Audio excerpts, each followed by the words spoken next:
on Thursday, a Philly blowout or a Dallas upset?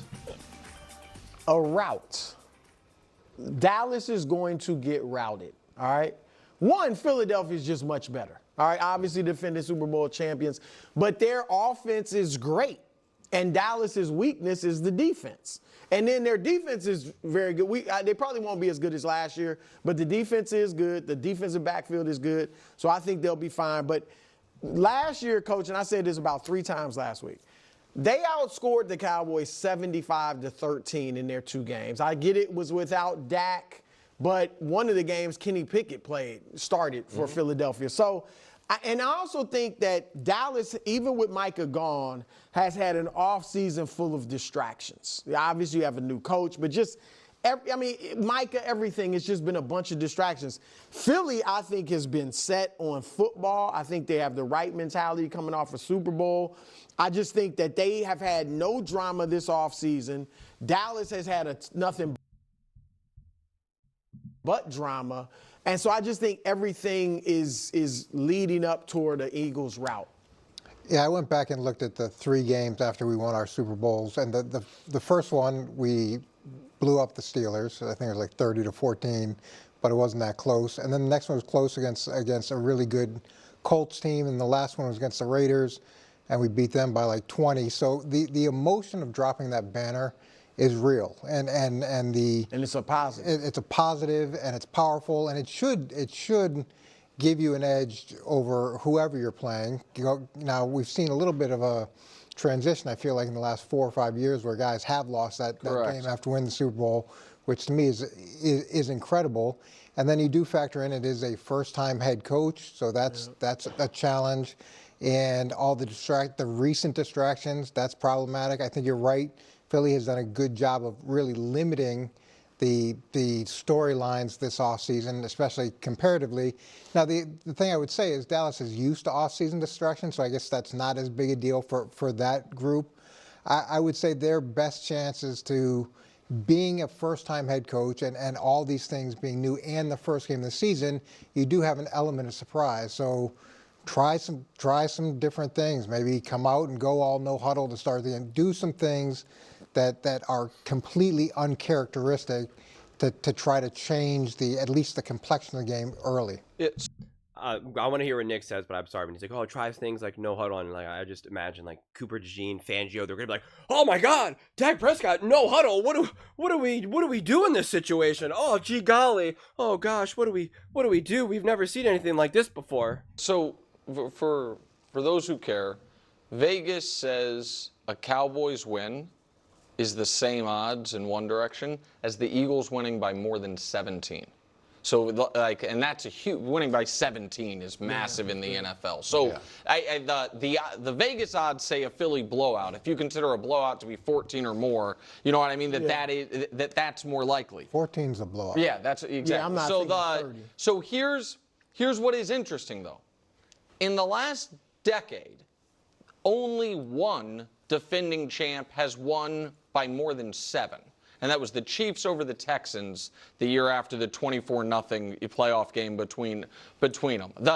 In the last decade, the 2 biggest blowouts have been the other team blowing out the defending champ. The Bills blew out the Rams, and the Chiefs blew out the Patriots pre-Mahomes. That was the Tom Brady's done game. Remember, you guys, the first one of those. And so we haven't had a true rout by the defending champ since Seattle blew out Green Bay a decade ago. So I don't know what's changed. Well, they have switched to, because it used to be teams that played each other in the playoffs the previous year played, and now they've switched now it's to, whatever. Yeah, where Detroit played Kansas City. This is a divisional matchup. So they changed the way it's worked. This is what I will say Dallas has going for it. And I'm very curious where you stand, because I watched your walk-in video, and you seem to be preemptively playing both sides here. No. Where you said a blowout, and I felt like you said, I watched it a couple times, upset alert. That there was a major upset alert. So I think you're... Wow, it's playing both sides. No, I know. Not. Upset alert and blowout prediction are like cousins of each other. Okay, all right. Because it's like whenever I feel 100% confident that the Eagles are going to rout the Cowboys. Every time I listen to Jalen Hurts, we saw what they did last year. They can't stop the run. I think Saquon has something to prove. I think Jalen has something to prove. There's a new What clip. does Saquon have to prove? Well, you can't have a 2,000 yards. What? You're down here. Yeah, one-off year. Wait. One-off year. Who's saying this about Saquon? No, one-off year. Who is saying that? Everybody can do it 1 year. No. That's the definition of a strong he's got man. the chip on his Everything else shoulder, I though. agree with you. He's got There's the chip no on his way shoulder. Ron Person does. said, I expect a 2,000 yards? No, nobody No. expects back-to-back 2,000 people. yard seasons. I feel like Pretty the hard. conventional wisdom on Saquon is great year. Zero chance he can Yes. be that good. Yes. He will have a significant fall off, and it will still be good. Yeah, but that's. It's, But if I'm Saquon, predicting 1,500 yards and a dozen touchdowns is not. You think that's like bulletin board material? for Saquon? last year he was hurdling guys backwards. Okay, all right. Sorry, go ahead. I interrupted. I you. think the term is chip on his shoulder. Sure. Because he's still got to He's get that trying to Hall be of a Fame Famer. resume. Yeah, sure. So, but and I so, think he has But something that's to nowhere near the level of chip of leaving your team. Yeah. Like No, the chip that's going fair. into I last think year there's versus real doubt about all the success he Jalen had. in some circles, Sirianni in some circles. I don't think there's real doubt about Saquon, but it's Okay, we're getting all over the place here. Surprise, surprise! Everyone goes all over the place for the Philadelphia Eagles clip. Shocking. First off, let me get this out of the way because this drives me crazy. Using the history, I get what Mangini's saying. I appreciate Mangini talking about like, hey, when we drop the banner, like it could be emotional, it's exciting, it's something, right? Like it's a real effect that you feel from a coach, player, all that, and I appreciate that because obviously he's gonna speak from literal, direct personal experience, and so that to me, that type of insight is gold. But like what the Patriots did against the Steelers, or like what the Chiefs pre-Mahomes did against the Patriots, like none of that matters. I mean, it really doesn't. The Chiefs had a close game against the Detroit Lions when they won their Super Bowl in 22, and they lost to the Detroit Lions. But the Detroit Lions were a great team. If the Detroit Lions weren't a great team, then the Chiefs probably roll them, right? Like, so it just doesn't matter. Trying to use like a bunch of other random teams together and be like, oh, what does it look like when Super Bowl teams winners, play another team? And like Mangini said, like, yeah, once upon a time it felt like you always kind of had these like playoff rematches week one, and now we're not having that. And now the fact that it is a divisional game, that also already makes it kind of wonky and weird.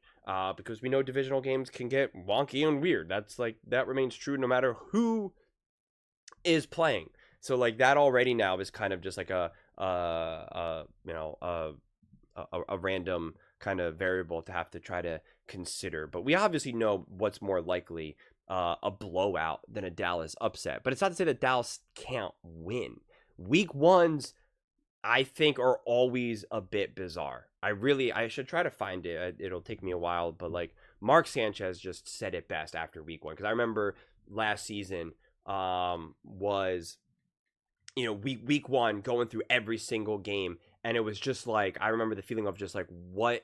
Because it was the first time that I really went through every single week one game. And it was just like, what the heck was that? Like, it was just such a whirlwind of such different performances across the spectrum of teams that like I believe are great but didn't quite play great, or teams that are great and they won but I don't really know what that was, or teams that were bad but played great. Like it was just a whole variation. And I'll use the Cowboys as an example. The Cowboys beat the Cleveland Browns last year, and I was convinced I do not think the Cowboys are good. And I watched that game and I was like, that was not a good game, and Dak Prescott did not play well.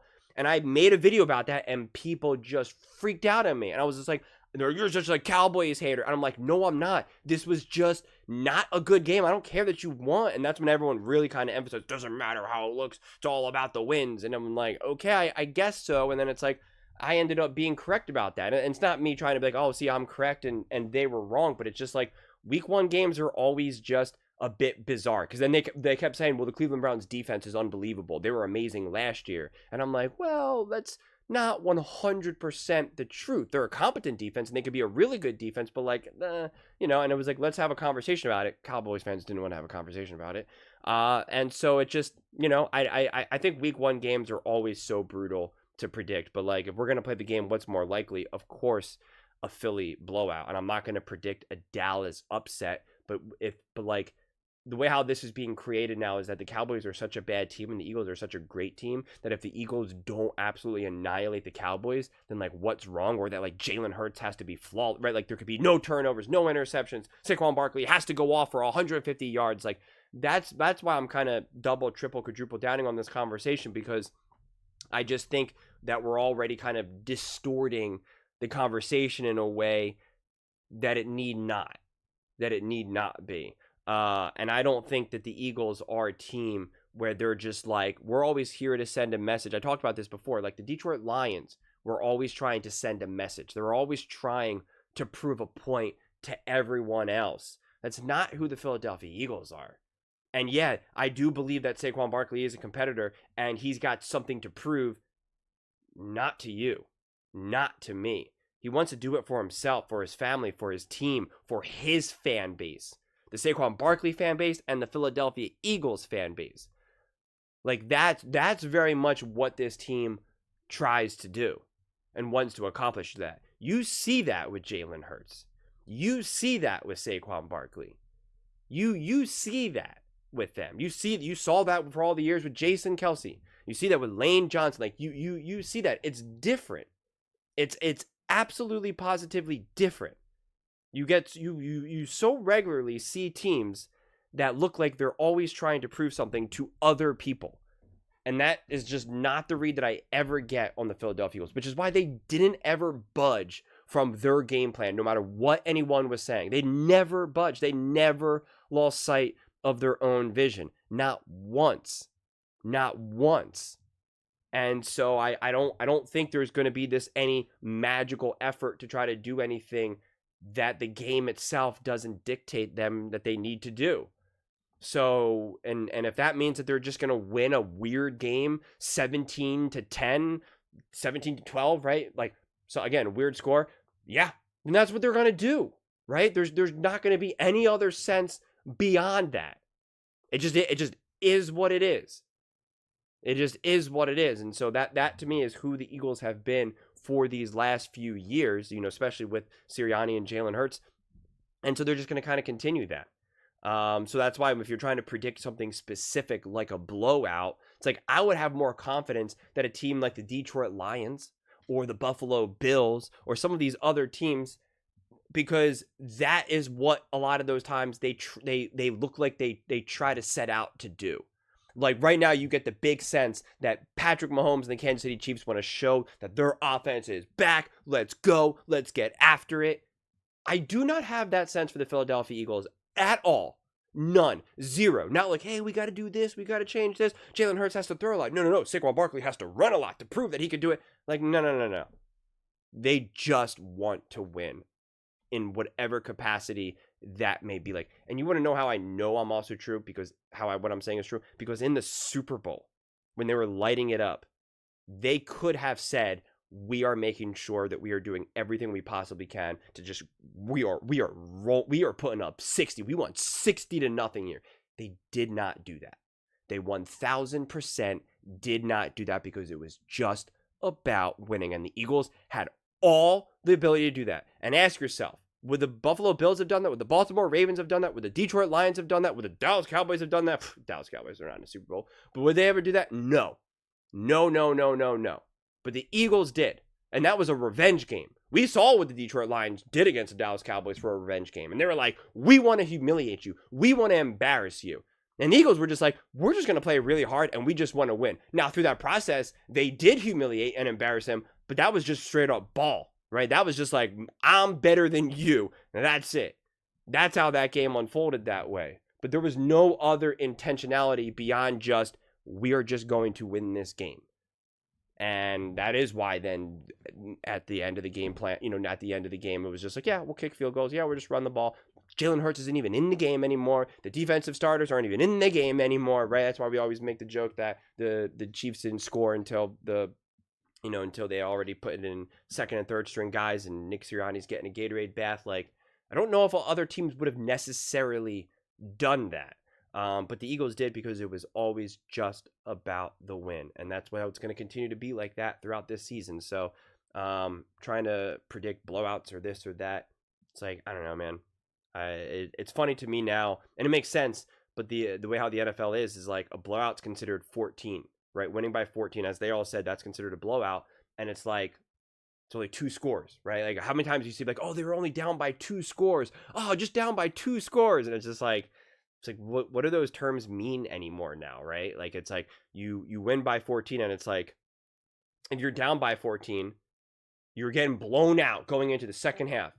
And yet, let's say you get the ball back, you get the ball to start the second half, you score a touchdown, you then force a 3 and out or whatever, or you force a punt, and then you kick a field goal, and it's like, boom, now you're down by 4, or you score another touchdown, boom, now you're tied. Like, so it's just like, it's the fine line between being blown out and it now just being like a one score game. That's what I mean. Like, it's like a 1 score game is always like, it's a 1 score game, and it's just, at this point, it's just, how much do these terms even matter? I'm not so sure they do. Yeah. But those are just my thoughts. I'd absolutely love to hear yours. What do you guys all think about the Philadelphia Eagles? What do you think's more likely this coming Thursday, a Philadelphia blowout or Dallas upset? Let me know in the comments below. I read every single comment. So whether you agree with me or disagree with me, either way, let's get in some discussions, let's get in some fights, but ultimately, let's just have some fun. And please do consider subscribing. We are building an amazing community here, and I absolutely love to see you part of it. I want to build something that we all generally feel connected to, something that we're really excited to be part of. I think we're well on our way to doing it. And please don't forget to give this video a thumbs up, as it really does help with the visibility and the algorithm. Thank you so much. See you next time.